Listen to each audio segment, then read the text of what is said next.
Witam Was serdecznie i zapraszam na kolejne działania przy wędlinie domowej. Zwykle robię to wieczorową porą, ale sobotni poranek to też doskonała pora na to, żeby kolejną wędlinę domową zrobić. I można sięgnąć po jakąś klasykę gatunku, po jakiś przepis znany, uznany i przez wielu powtarzany, albo można wykreować samemu, no bo kto wędliniarzowi domowemu własną wędlinę kreować zabroni. Przede wszystkim należy pamiętać, że takie twory wędliniarskie, tak jak powiedziałem, uznane i wręcz doskonałe, jak krakowska, żywiecka, jałowcowa, te klasyki gatunku, one są znane, popularne, dlatego, że były produkowane masowo. Ale w zaciszach domowych nieraz powstały genialne i niepowtarzalne wędliny. Do czego Was zachęcam. Klasyka klasyką, ale kto domowemu wędliniarzowi zabroni zrobić własną kiełbasę? Jesienna, nie jesienna, zimowa, co ja gadam. Jesienna z krajobrazu, bo tak sobie wyjrzałem. Ale przecież jest styczeń, więc tu powinno być hałdy i zaspy śniegu, których nie ma. Ale mimo wszystko jest chłodno, jest to znakomita pora na dojrzewanie czy suszenie wędlin. No tej nie chcę dojrzewać, tą będę chciał wysuszyć, zrobić sobie taką kiełbaskę grubszą z charakterem. Lubię mieć zapasy takiej grubej kiełbasy, bo jak ona fajnie podeschnie, to pakuje ją się próżniowo i w zasadzie jest na długie miesiące, po to, że jak trzeba to wyciągnąć dla siebie, albo wyciągnąć i komuś dać w prezencie. Jak jest powód, żeby się odwdzięczyć albo kogoś obdarować, a powód u dobrych ludzi zawsze się znajdzie. Ponad 6 kg mięsa, 6,3 kg. Dokładne proporcje naprawdę nie są aż tak bardzo istotne. Ważne jest, żeby zgrubnie to się tak składało. Mam tu ponad 3 kg szynki, 1,5 kg niecałe karkówki, 0,7 podgardla, kilogramowy kawałek boczku. To wszystko są przybliżone ilości. Wiem, że w masie całkowitej to jest około 6,3 kg. Boczek był ze skórą, tą skórę odciąłem już i zrobię z niej wywar, który na późniejszym etapie wrobię w masę w farsz kiełbasiany. Ale to jeszcze nie teraz. Dzisiaj to będę gotował. Co z tym będę robił? Szynkę pookrawam wszystko z niej, co tłuszcze, resztę w całości skroję nożem na takie grubsze kawałki, żeby je dobrze było w grubej kiełbasie widać. Karkówkę w całości zmienię na oczko 8. Tak samo poczynię z boczkiem, a okrawki z szynki i podgardle na najdrobniejszym oczku, jaki jest. U mnie to będzie 2,7 mm. Przyprawy. Sól zwykła i sól pekrująca pół na pół. Trochę ponad 100 gramów u mnie. Tak mniej więcej 16-17 gramów na kilogram trzeba dać. I teraz to, co będzie stanowiło treść tej kiełbasy, oprócz mięsa oczywiście. 2 czubate łyżeczki chili. Będzie pazur, bo chili w płatkach z jednej strony jest mocne, z drugiej strony zawsze się koncentruje w punktach i jak się ten punkcik trafi akurat na gryza, to ładnie potrafi zapalić. Do tego po czubatej łyżeczce tłuczonego zielonego pieprzu i tłuczonego czarnego pieprzu. Ja nawet chyba tutaj dodałem ten czarny pieprz, to jeszcze który od steka z Kambodży dostałem swego czasu. Więc go wykorzystuję, ale to nie musi być ten pieprz, może być normalny, dobry przede wszystkim, aromatyczny pieprz, a kambodżańskie są z tego znane, że są bardzo dobre. I teraz dodaję tu jeszcze łyżeczkę cukru, łyżeczkę czosnku mielonego i takie ozdobniki, których jest ziele angielskie pół łyżeczki i też po pół łyżeczki tymianku, kminu rzymskiego i gałki muszkatałowej. To wszystko razem, jak już pokroję, zmielę, zmieszam porządnie, wstawiam do lodówki na co najmniej 1 dobę, ale w moim przypadku najprawdopodobniej będą to 2.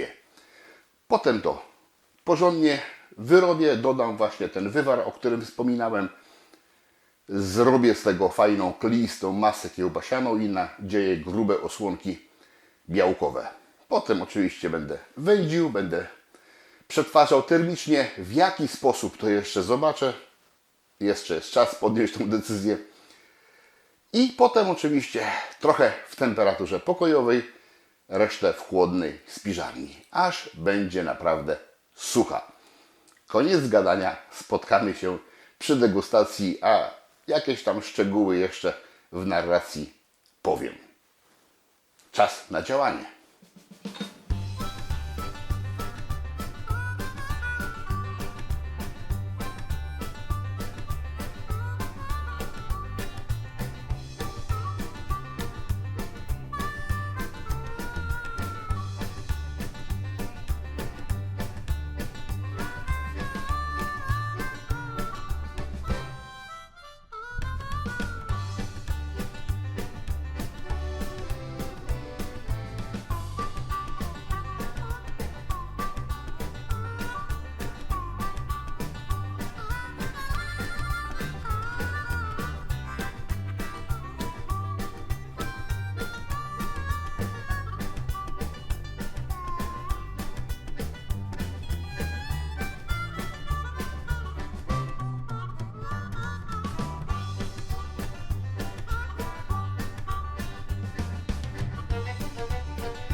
Po 2 dniach dodaję wywar ze skóry, który jest w postaci galaretki.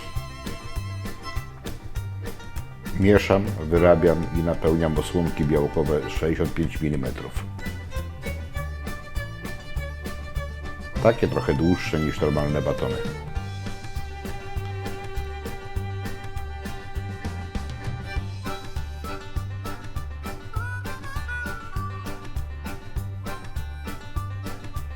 Wyszły mi 4. Nakłuwam i wieszam do osuszenia.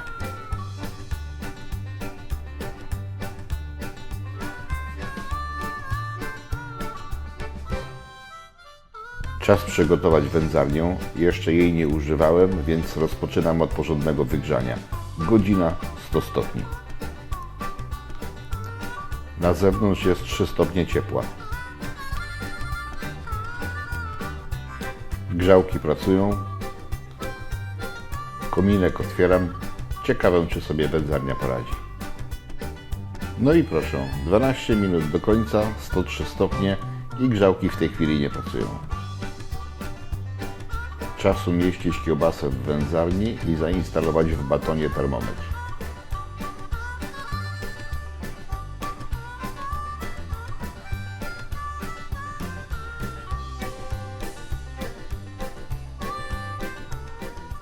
Jestem gotowy do dalszych działań, ale najpierw kilka pytań i odpowiedzi. Długie batony, prawda? Kawał kiełbasy. Czy mi takie potrzebne? Nie. Dlaczego takie zrobiłem? Bo mogę. Bo zmieszczą się w wysokiej wędzarni, ale co ważniejsze, nie muszę mieć ogromnie wysokiego garnka, żeby je parzyć, bo będę chciał parzyć parą w tej wędzarni. Teraz jeszcze jedna rzecz. Obieg jest długi. Zobaczymy, czy kolor na nim będzie się równo odkładał. Do roboty. 3 godziny, 60 stopni, w kiełbasie około 15. Po lewej widać grzałka pracuje, po prawej generator dymu pracuje.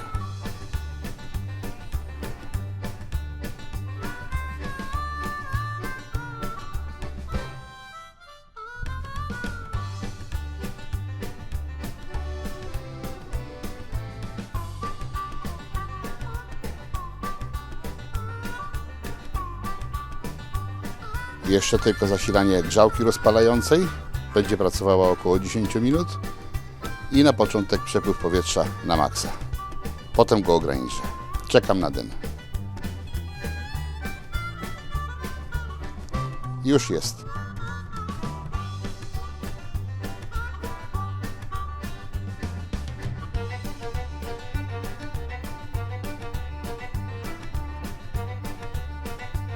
Teraz pozostaje tylko czekać. Zajrzę tu po 2 godzinach.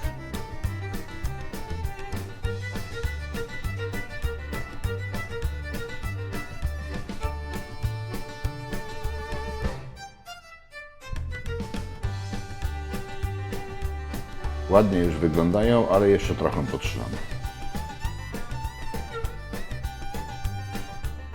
Po 3 godzinach kiełbasa ma w środku 47 stopni. I tak wygląda. Ładny kolorek. Podstawiam garnek na skropliny z pary wodnej i podłączam generator pary.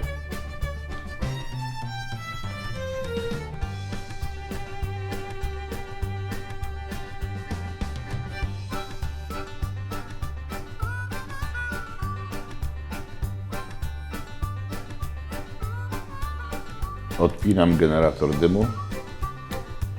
Tyle w nim z rębki jeszcze zostało.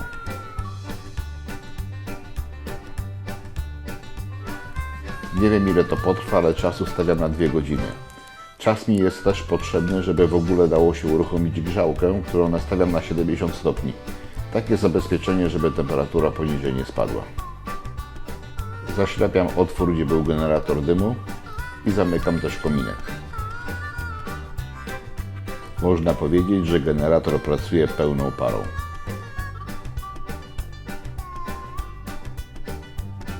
Jak to rozpoznać? Para czy dym przez przymknięty kominek ucieka? Minęła godzina, w wędzarni 85 stopni, w kiełbasie 67. Gotowe.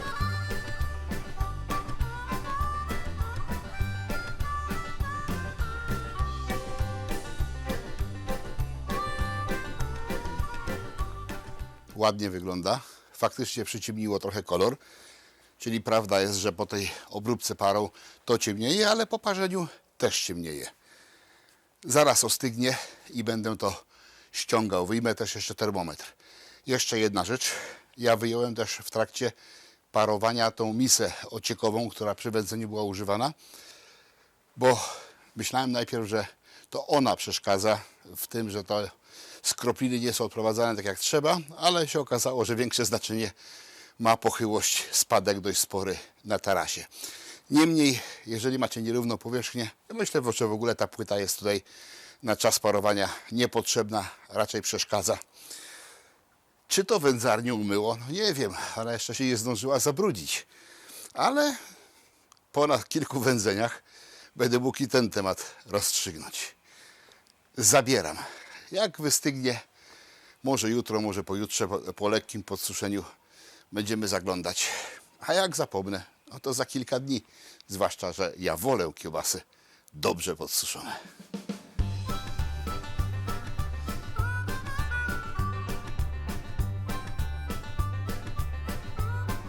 Mam dla Was jeszcze jedną informację. Widzicie to 501? 5 kWh. Podłączyłem licznik energii elektrycznej i mam zmierzone wszystko, cały dzisiejszy proces. Począwszy od wygrzewania wędzarni, poprzez proces wędzenia i na koniec przetworzenie termiczne za pomocą pary. Czyli po moich cenach 5 zł. Myślę, że to niedrogo. A Wy? Nawet po podwyżkach to będzie całkiem przyzwoite.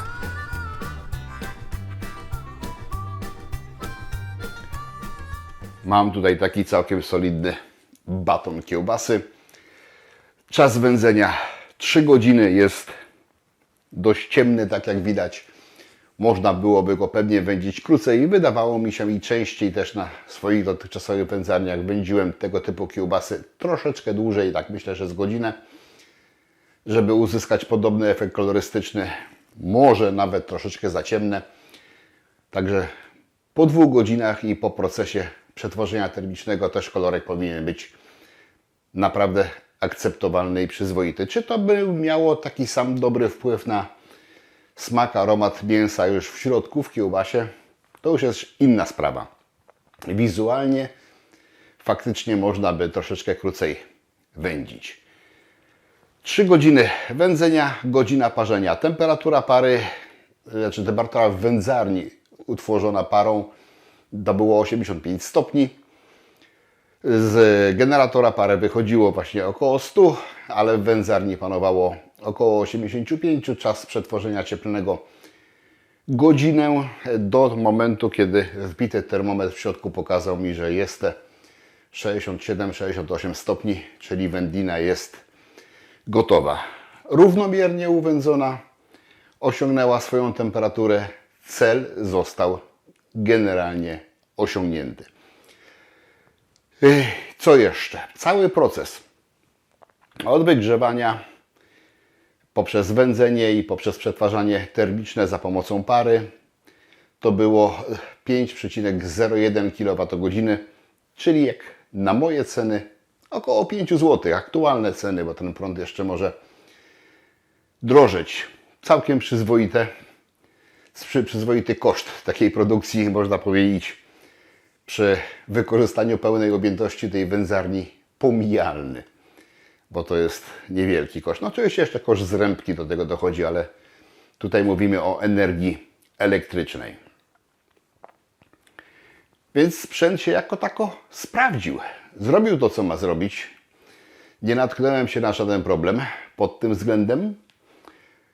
Żeby tak nie było zupełnie słodziutko, ale tutaj sobie przypisuję raczej błąd, następnym razem generator dymu nie będę stawiał na tej podstawce pod wędzarnią, tylko postawię obok, bo z tego złącza, tam gdzie mi wężyk wychodzi z generatora pary, kapało mi i tam się troszeczkę na tej podstawce zebrało. Ale myślę, że, bo potem jak sprawdzałem, jak to już ostygło, że tam była jeszcze możliwość dokręcenia, więc myślę, że za słabo dokręciłem i z tego powodu też jakieś tam się kropelki pojawiły i zebrało się, że tak powiem, pod tym generatorem dymu.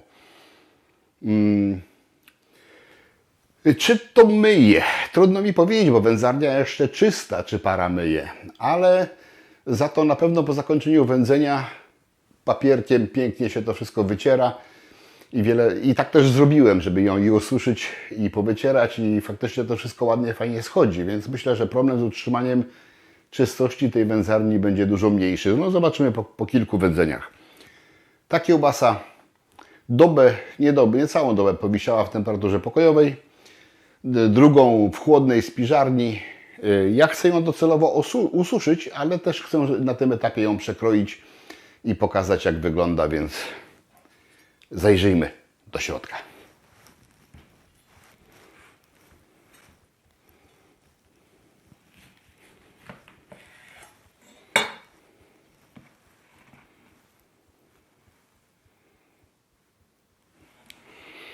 Zapach już się piękny rozchodzi. Ale to mięsiwo i przyprawy.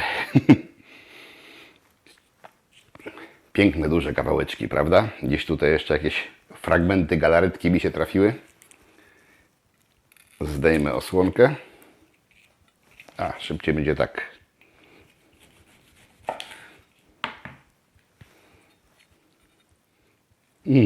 Ale mam ochotę spróbować.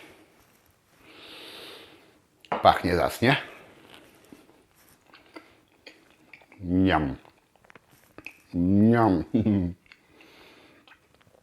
Tak, dobrze przyprawiona, smakowita kiełbaska, cieplnie przetworzona, z dość dużym poziomem wilgotności w środku. Co może akurat nie jest to, co do tygryski lubią najbardziej, bo ja wolę wędliny suche. Ale wiem, że wśród Was są tacy, którzy stawiają na tą soczystość. Bardzo duży nacisk tutaj jest. Miam. Dobre. Smakowita kiełbaska. Mam zapasy na trochę. Tamte się podsuszą. Potem jeszcze taką podsuszoną, już tylko bez gadania, pokażę, jak wyglądała po wyschnięciu. Jak w środeczku smak będzie jeszcze bardziej intensywny. Ta już jest dość wyraziście przyprawiona, więc tamta będzie jeszcze bardziej. Sprzęt się sprawdził. Będziemy go poddawać następnym testom i zobaczymy, co z tego wyjdzie. Zapraszam na kolejne odcinki.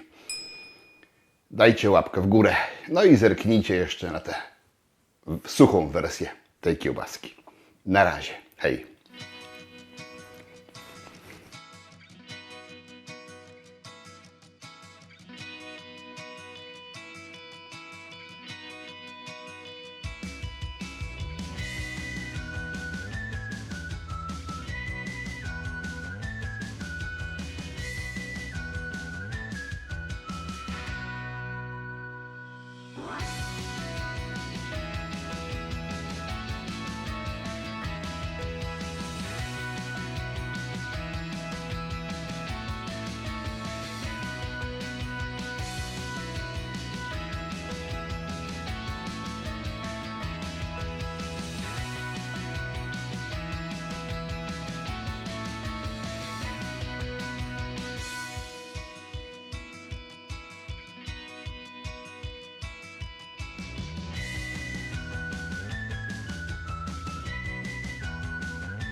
Zapraszam, wpadnijcie na zakupy do mojego sklepu. Znajdziecie tutaj takie rzeczy jak wędzarnie i generatory dymu, szynkowary, sprzęt dla winiarzy, sprzęt i surowce dla piwowarów, inne akcesoria do wyrobów domowych oraz unikatowe tematyczne koszulki i literatura dla pasjonatów. Zapraszam.